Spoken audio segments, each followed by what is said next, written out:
அதிகாலை அந்தி மாலை நேரத்தில் தண்ணி கட்டுறது ரொம்ப எளிது, நீர்ப்பாசனம் செய்கிறது எளிது. கடலை கொள்ளையை பார்த்து ரொம்ப நாள் ஆச்சு. பனியோட பனியாக வந்து தண்ணியையும் கட்டியாச்சு. பல வேலைகளுக்கு மத்தியில் கடலை கொள்ளையில் தண்ணி கட்டிக்கிட்டு இருக்கிறோம். வேலையாட்கள் கிடைக்கல, கொஞ்சம் கிடைச்சதை வச்சு களையும் வெட்டியாச்சு. இன்னும் ஒரு 1/2 ஏக்கர் கிடக்கு. நல்லபடியாக வரும் தான் இந்த தடவை நினைக்கிறோம்.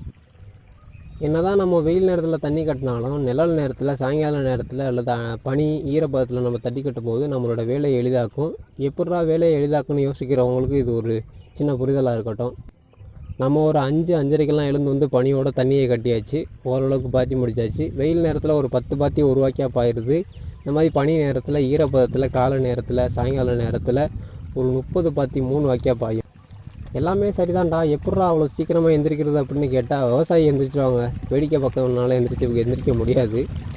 புரிதல் தாங்க புதுமையும் வலிமையும் அடைய செய்யும். புத்திமதி வெறுப்பை தாங்க உண்டாக்கும்.